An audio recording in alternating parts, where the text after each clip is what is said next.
días, profe. Hoy vamos a comenzar con la entrevista, pues a tu persona. ¿Nos puedes decir tu nombre completo, por favor? Mi nombre completo es Ajá. Laura Pra Martín. Ok, solo un nombre. El Soy segundo Laura. no me gusta, entonces yo lo omito. Bueno. Pero pues sí necesitamos ponerlo. Ah, no, ustedes sí son. No, solo sí. Laura Pra Martín. ¿No está por aquí escrito? No, no está. Bueno, No, no aparezco así. Pra Martín. bueno, Martín, Martín. Martín. Bueno, el caso. Vamos entonces a comenzar con la entrevista y para primero necesitamos la confirmación pues tuya de que nos estás dando los permisos para pues poderte grabar. Claro que sí. Ujú, de acuerdo. Ujú. Bueno, entonces comenzaremos con el primer enunciado. Entonces, esta dice, ¿cómo la danza o simplemente el movimiento corporal es capaz de hacernos sentir en otra época, cultura o lugar? Bueno, yo siento que la danza o el movimiento está conectado también con una parte emocional, ¿sí? Que es la que permite que uno desconecte del lugar donde está y pueda transmitir a otras personas o pueda uno interiorizar un sentimiento, una emoción o una idea. Tanto como, eh, como es que menciona ¿dónde está el encabezado? Tú mencionas otra época, lugar o cultura. Eso depende también mucho de la persona, ¿sí? O sea, yo siento que para poder generar como esa transmisión hay que conectar, ¿sí? Y si yo estoy realizando una actividad de movimiento o si yo estoy haciendo una coreografía o una puesta en escena, es importante que uno conecte con uno mismo, ¿sí? Para poder transmitir, para poder llevar a cabo.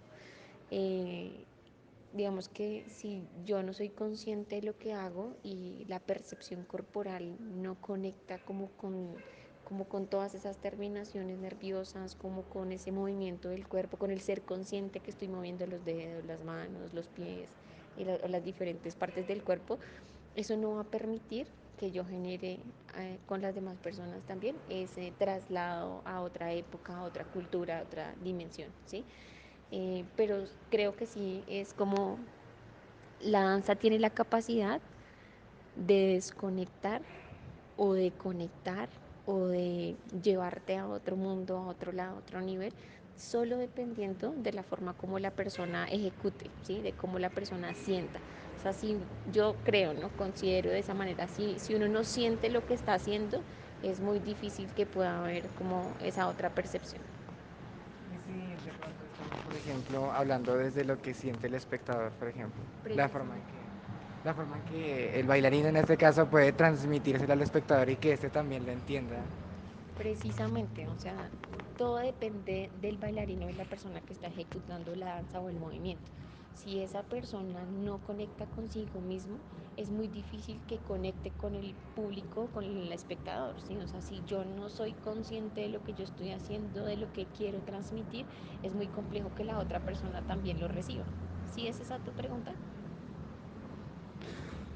Ok, entonces, gracias por esa respuesta. Ahora pasaremos con la segunda y última pregunta.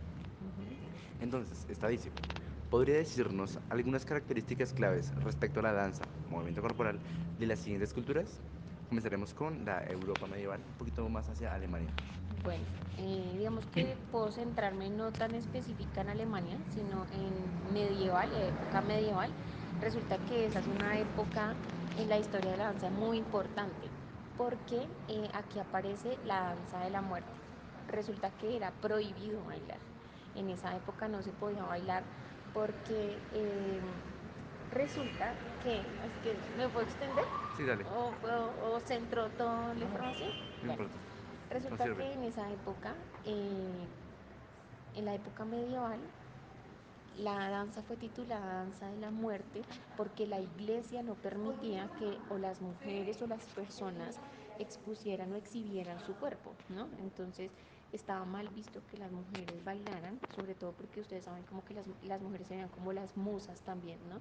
Y si nos remitimos a la época medieval, ellas se vestían solo como con una tela o como... Tiene un nombre especial, Sí. pero no me acuerdo en este momento.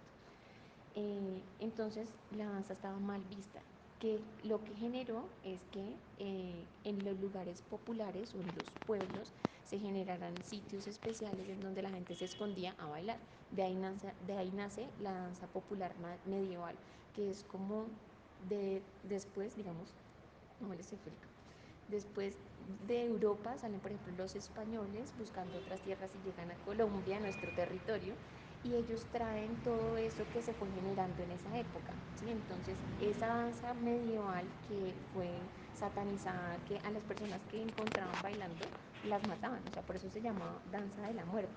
Y hubo una incluso como revolución en esa época en donde la gente empezó a bailar y empezó y bailaba y bailaba y bailaba y duraron mucho tiempo, días, semanas bailando. Entonces de ahí es donde nace como toda la tradición como del pueblo, ¿sí? En Europa. Entonces de eso nace también y hace parte de nuestro folclore nacional. Por ejemplo, resulta que cuando llegan los españoles aquí a nuestro territorio, ellos bailan pasodobles o danzas andaluces y ellos zapatean. Entonces es un ejemplo.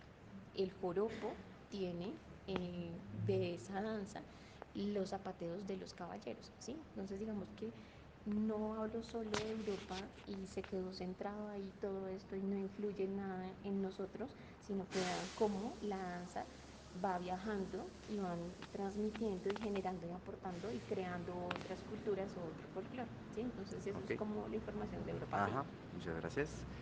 Con Entonces ahora sí, la siguiente región sería una China imperial, China exactamente. Imperial, no, yuca. De China Imperial no puedo darles mucha información porque no conozco mucho a profundidad, entonces no, Ok. de pronto lo que les diga está mal, entonces no.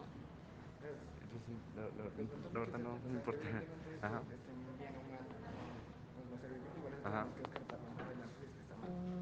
No, pero no tengo mucha información. Sé que de China nace como la forma de vestir y del maquillaje, igual que en Egipto, ¿sí? Pero no tengo mucha información, entonces no sé, Ok. no sé.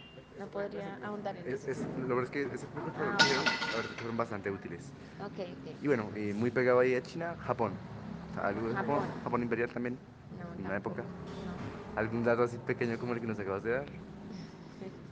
No tengo. Ok. Entonces, daremos un salto hasta la antigua India. India. Ujú. No, tampoco.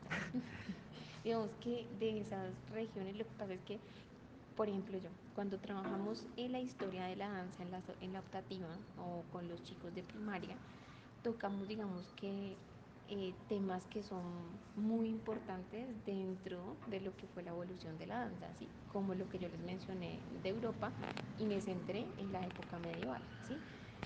Pero si ustedes me hacen una pregunta ya tan concreta como China, Japón, India, ellos obviamente tienen una historia y tienen un contexto que en este momento yo desconozco, porque lo que yo hago es traer toda esa información que tengo de la evolución de la danza hasta lo que es el folclore nacional, ¿sí? Que es lo que nosotros hacemos, aterrizar ese contexto. Pero si ustedes me preguntan exactamente de esas tres culturas, no tendría información que de pronto sea como importante o que yo les pueda compartir y sea como de utilidad para ustedes, no tengo.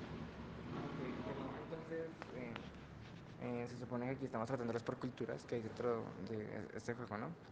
Esta cuarta, por ejemplo, donde estamos, que te mencionamos de la antigua India, en realidad es como una mezcla de lo que es el Oriente Próximo. Ujú. Entonces, por ejemplo, aquí también nos trae a colación lo que es Sumeria.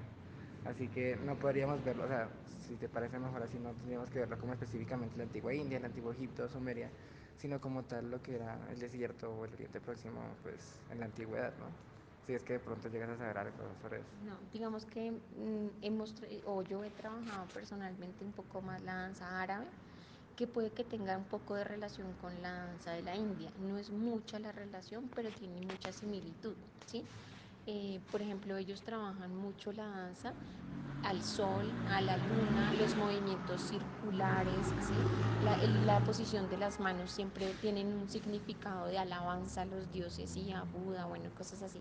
Entonces, esa es como digamos que si yo quiero relacionar un poco la danza de la India o hacer como lo que les digo, un contexto con lo que nosotros manejamos, entonces es como la danza siempre ha sido o nace desde la necesidad de expresar a través del movimiento, ¿sí? Entonces, digamos que hace muchos años y en la prehistoria, la danza también se ve reflejada en esos rituales en los que se celebraba el nacimiento, la muerte, la guerra, las cosechas, ¿sí? Y la danza hindú tiene una parte de lo que es como el movimiento en torno a la danza a los dioses, ¿sí? Entonces las posturas de las manos tienen unos significados, el traje con las que las mujeres sobre todo bailan tienen un significado también, ellas tienen un cosito rojo acá también, y todo es relacionado a una divinidad, ¿sí? Entonces eso es como una aproximación a lo que yo puedo darles de lo que yo sé, pero más a fondo no podría darles una explicación. No, pero hasta ahí creo que está bastante bien eso que nos dijiste. ¿Sí? Y bueno, creo que hasta ahí van las dos preguntas. Muchas gracias por tu tiempo, profe, y por tomarte ahí como espacio para pensar las preguntas y escucharlas. No, a Entonces, ustedes. muchas gracias, profe. ¿Algo que agregar? Mm, mm, no. Ok, muchas gracias, profe. Pensé Adiós. que era más